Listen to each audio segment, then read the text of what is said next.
about 180 million whites in America. And Madison Square Garden holds about how many people? You could, which is impossible, fill up Madison Square Garden with white liberals who will die for blacks.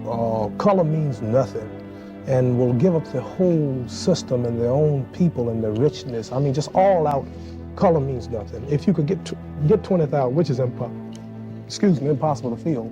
I don't say color doesn't mean nothing. If we had an arena with 10 million people in it, of whites, all you say really good and mean right. If you had 10 million, you have 170 million to rule them out. Say that you had some whites that didn't pay attention to color. What I mean, you know, we all equal. That's what I meant to say. It wouldn't help the problem. I mean, there's so few. For every one white that you can find me that you may say that's liberal, it means right, I'm sure that you could find 5,000 to every one who would kill him for trying to help. By the 1960s, Black America was tired of being treated like nothing. For centuries, promises of equality had been written on paper, but denied in practice. The Civil Rights Movement was born from that exhaustion. Black people were tired of sitting in the back of buses and drinking from separate water fountains, of being denied the vote in their own country. The marches in Birmingham, Selma, and Washington weren't just about hope. They were born from a deep, weary cry. How much longer?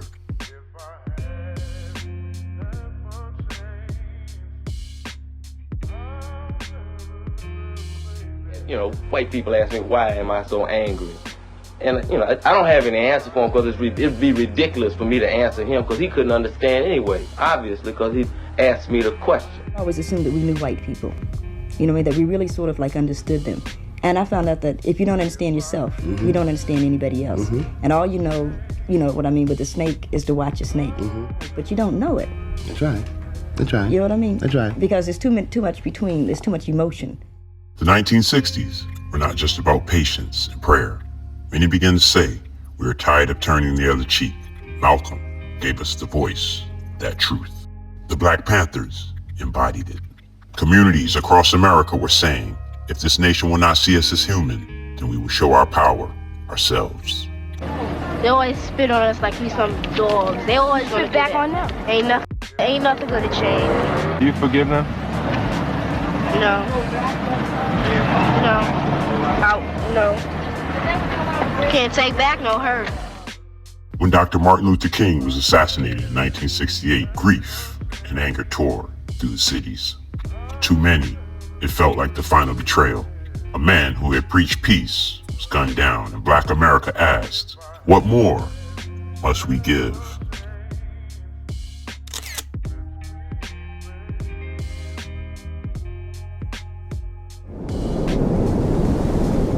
Now, we look around in this nation and we see many black people being shot down and murdered in the street.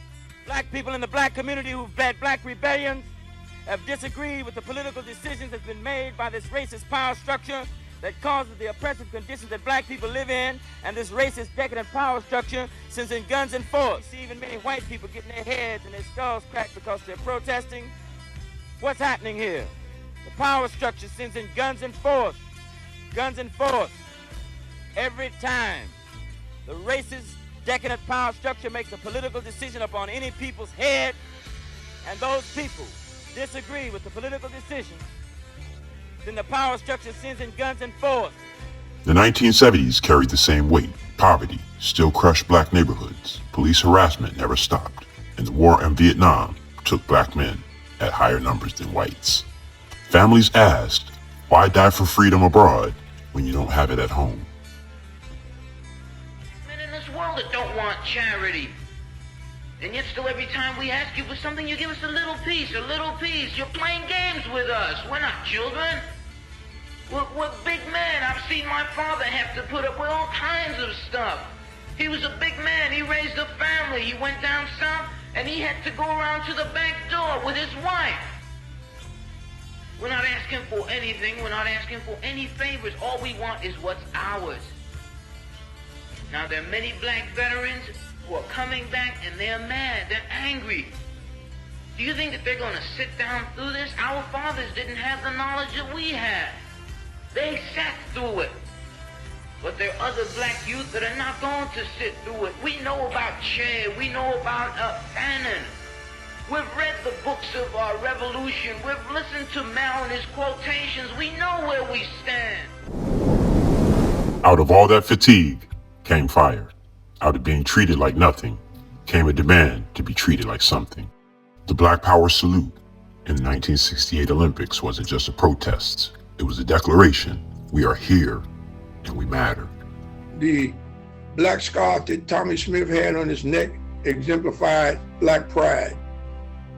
The beads that I had on my neck exemplified the agony and tragedy of lynchings that had taken place throughout the United States history.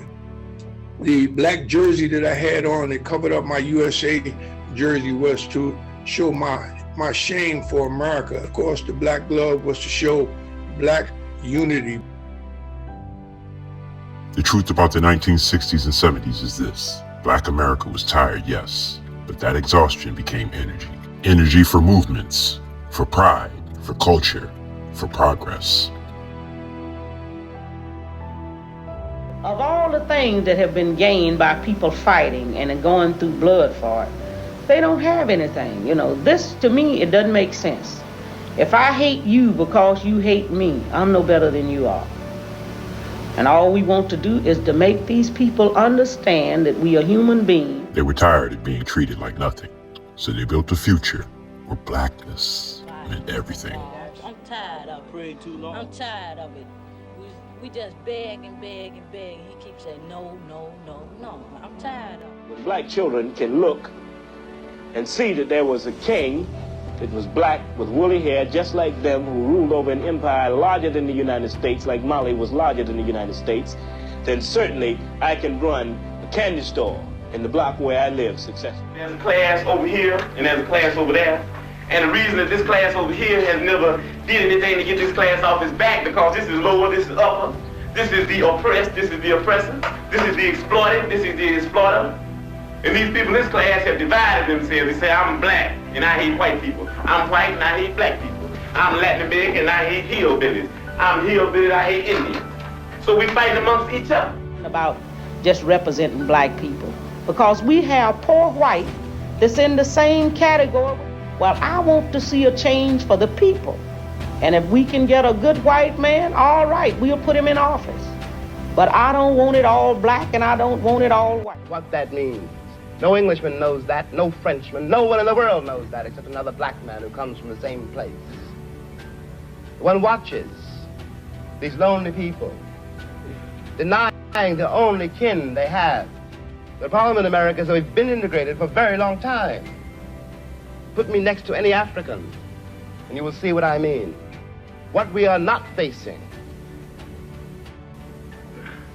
is the results of what we've done. What one begs the American people to do for all our sakes is simply to accept our history.